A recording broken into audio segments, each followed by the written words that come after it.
नमस्कार दोस्तों। भारत एक ऐतिहासिक देश है जहां पर अनेकों पर्यटन स्थल है जो इतिहास को बयां करते हैं। भारत के लोग सदियों से धार्मिक रहे हैं, जिस कारण भारत में अनेकों धार्मिक पर्यटन स्थल देखने को मिलते हैं, जिसकी संरचना और नक्काशी लोगों को खूब आकर्षित करती है। ऐसे ही धार्मिक पर्यटन स्थलों में से एक कोणार्क का सूर्य मंदिर है। कोणार्क के सूर्य मंदिर की अनूठी संरचना और इसके भव्यता के कारण हर दिन कोणार्क मंदिर देखने के लिए हजारों की संख्या में सैलानी आते हैं। दोस्तों, हिंदू धर्म में सूर्य देवता का बहुत ही ज्यादा महत्व है, क्योंकि सूर्य के कारण ही धरती पर जीवन स्थित है। माना जाता है सूर्य देव की आराधना करने से कुंडली के सभी दोष दूर हो जाते हैं। इसीलिए प्राचीन काल से ही सूर्य देव की पूजा अर्चना की जा रही है। दोस्तों, वैदिक काल से ही कई बड़े बड़े राजा सूर्य देव की आराधना करते थे और मनोकामना पूरी होने पर सूर्य देव के प्रति अपनी अटूट आस्था प्रदर्शित करने के लिए वे सूर्य मंदिरों का भी निर्माण करते थे। उन्हीं मंदिरों में से एक कोणार्क का सूर्य मंदिर भी है, जो अपनी भव्य संरचना और वास्तुकला के लिए पूरे देश दुनिया में प्रख्यात है। दोस्तों, कोणार्क शब्द कोण और अर्क दो शब्दों के मेल से बना हुआ है। यहाँ पर कोण का अर्थ कोण या किनारा होता है, वही अर्क का अर्थ सूर्य से संबंधित है। इस तरह कोणार्क का अर्थ सूर्य का कोना होता है। इसीलिए इस मंदिर को कोणार्क सूर्य मंदिर के नाम से जाना जाता है। रथ के आकार में बने इस मंदिर की खूबसूरती इतनी अनूठी है कि इस मंदिर को भारत के 7 आश्चर्य में शामिल किया गया है। कोणार्क का सूर्य मंदिर भारत के ओडिशा राज्य के पुरी जिले के कोणार्क कस्बे में स्थित है, जो अपनी भव्यता और अद्भुत बनावट के वजह से मशहूर है। दोस्तों, कहा जाता है इस मंदिर का निर्माण करने में 1200 मजदूरों की सहायता लेनी पड़ी थी और इस मंदिर के खूबसूरत नक्काशी और सुंदर रूप देने में करीबन 12 साल से भी ज्यादा लंबा समय लगा था। इस मंदिर की भव्यता और कलाकृति के कारण आज ये यूनेस्को की वर्ल्ड हेरिटेज साइट में भी शामिल है। दोस्तों, बात करें इस मंदिर के निर्माण की तो माना जाता है इस मंदिर का निर्माण 1236 से लेकर 1264 ईसा पूर्व गंग वंश के तत्कालीन सावंत राजा नरसिंहदेव द्वारा निर्मित किया गया था। कहा जाता है नरसिंहदेव ने इस मंदिर का निर्माण युद्ध में विजय प्राप्त करने के पश्चात याद स्वरूप किया था। इतिहासकारों के अनुसार बताया जाता है कि 13वीं शताब्दी तक शासक मोहम्मद गौरी और अन्य कई मुस्लिम शासकों ने भारत के उत्तरी पूर्वी समेत कई राज्यों को जीत लिया था। ऐसे में उस समय लगभग हिंदू साम्राज्य नष्ट होने के कगार पर पहुंच चुका था और ओडिशा में भी हिंदू साम्राज्य खत्म होने की उम्मीद लगने लगी थी। लेकिन इस स्थिति को देखते हुए गंग राजवंश के शासक नरसिम्हा देव ने मुस्लिम साम्राज्य को खत्म करने की हिम्मत दिखाई। उस समय दिल्ली में सुल्तान इल्तुतमिश का शासन था, जिसकी मौत के बाद नसरुद्दीन मोहम्मद उसका उत्तराधिकारी बना और उसने तुगयान खान को बंगाल का राज्यपाल नियुक्त कर दिया। जिसके बाद 1243 में नरसिम्हा देव प्रथम और तुगयान खान के बीच भारी युद्ध हुआ। इस युद्ध में नरसिम्हा देव ने मुस्लिम सेना को बहुत बुरी तरह से खदेड़कर भगा दिया और इस तरीके से इस युद्ध में उन्होंने जीत प्राप्त की। चूंकि वे भगवान सूर्य देव के बहुत बड़े उपासक थे, इसीलिए अपने जीत की खुशी में नरसिंह देव ने सूर्य देव को समर्पित कोणार्क सूर्य मंदिर बनाने का फैसला किया था। दोस्तों, कोणार्क का सूर्य मंदिर न केवल अपनी वास्तुकला और खूबसूरत संरचना के लिए प्रसिद्ध है, बल्कि इस मंदिर का धार्मिक महत्व भी है।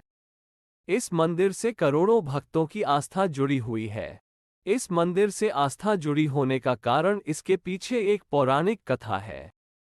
कहा जाता है कि एक बार भगवान श्री कृष्ण के पुत्र सांबा ने नारद मुनि के साथ बहुत ही अभद्र व्यवहार किया था, जिसके पश्चात नारद मुनि जी को उस पर क्रोध आया और उन्होंने क्रोधवश भगवान श्री कृष्ण के पुत्र को कोढ़ रोग होने का श्राप दे दिया। भगवान श्री कृष्ण के पुत्र सांबा को समझ में नहीं आ रहा था कि वह किस तरीके से इस भयानक रोग से निवारण करेंगे। ऐसे में वे ऋषि कटक के पास जाते हैं।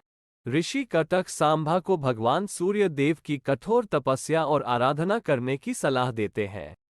जिसके बाद सांभा चंद्रभागा नदी के तट पर मित्रवन के पास करीब 12 सालों तक सूर्य देव का कठोर तप करते हैं।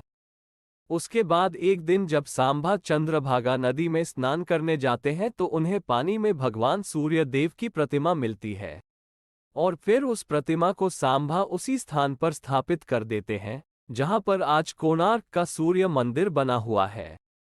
इस तरह सूर्य देव की कठोर आराधना करने के पश्चात सांभा नारद मुनि के श्राप से मुक्त हो जाते हैं और उनका रोग ठीक हो जाता है। इस तरह उसी दिन से इस मंदिर का महत्व लोगों में बढ़ गया। दोस्तों, हिंदू धर्म में सूर्य देव को पूरे ब्रह्मांड के जीवन का स्रोत माना जाता है और सूर्य देव का बहुत ही पूजा आराधना प्राचीन काल से होती आ रही है।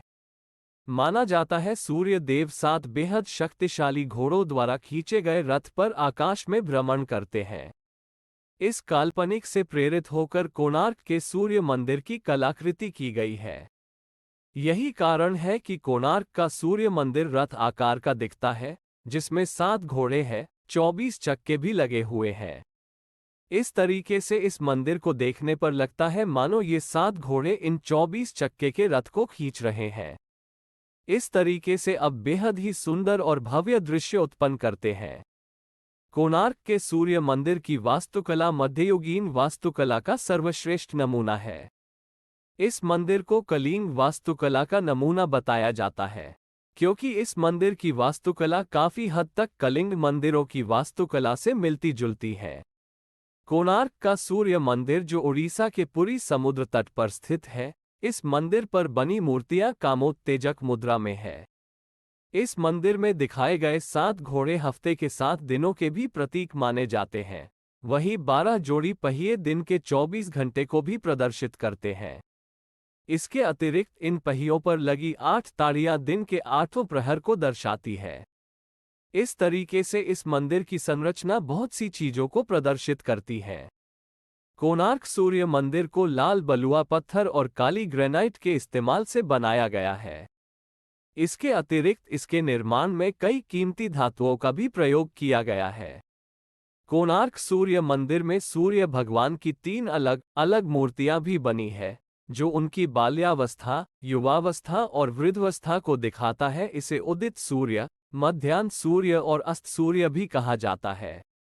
कोणार्क के सूर्य मंदिर के मुख्य द्वार पर शेरों के द्वारा हाथियों के विनाश का दृश्य अंकित किया गया है। ये बहुत ही महत्वपूर्ण तथ्य को दर्शाता है। यहाँ पर शेर घमंड, अहंकार और हाथी धन का प्रतीक माना गया है। इस भव्य मंदिर का ऊंचा टावर काले रंग का दिखाई देता है, इसलिए इस मंदिर को ब्लैक पैगोडा के नाम से भी जाना जाता है। दोस्तों, कहा जाता है कि आज कोणार्क मंदिर के जिस अवस्था को देखा जा रहा है, असल में वह आधा अवस्था है। इससे भी 2 गुना बड़ा कोणार्क मंदिर था। एक समय था जब कोणार्क मंदिर इतना ऊंचा दिखता था कि समुद्र में सैकड़ों किलोमीटर दूर नाविकों को भी कोणार्क का टावर दिख जाता था। दरअसल अभी कोणार्क मंदिर में केवल 1 मंडप है, लेकिन वर्षों पहले इस मंदिर में कुल 3 मंडप हुआ करते थे। कहा जाता है बाकी के 2 मंडप कई सदियों पहले ही पूरी तरीके से नष्ट हो गए थे। इन 2 मंडप के नष्ट होने के पीछे कई अलग अलग कारण बताए जाते हैं। कुछ लोगों का मानना है कि कुछ आक्रमणकारियों ने इस मंदिर पर हमला करके इसके दोनों मंडप को नष्ट कर दिया। वहीं कुछ विशेषज्ञ का मानना है कि दरअसल कोणार्क का मंदिर पूरी तरीके से कभी बन ही नहीं पाया था। मंदिर का जो हिस्सा अधूरा था, वो समय के साथ खुद ही ध्वस्त हो गया। कुछ इतिहासकार तो ये भी बताते हैं कि प्राचीन काल में कोणार्क बहुत ही प्रसिद्ध और समृद्ध शहर हुआ करता था। लगभग 16वीं शताब्दी के दौरान इस मंदिर से सूर्य देव की प्रतिमा को हटा दिया गया, जिसके बाद श्रद्धालु यहां पर आना बंद हो गए और धीरे धीरे ये शहर वीरान होता गया और अंत में यह एक जंगल में तब्दील हो गया। उसके कई वर्षों के बाद दोबारा इस मंदिर की खोज की गई, तब तक इस मंदिर के कई हिस्से अपने आप ढहकर नष्ट हो गए थे। माना कि आज इस मंदिर में एक ही मंडप बचा हुआ है, लेकिन वह भी आश्चर्य की बात है कि मंडप के अंदर जाने के सभी रास्ते को पूरी तरीके से सील कर दिए गए हैं। बताया जाता है 108 साल पहले ही इस रास्ते को सील कर दिया गया था और आज भी यह बंद है।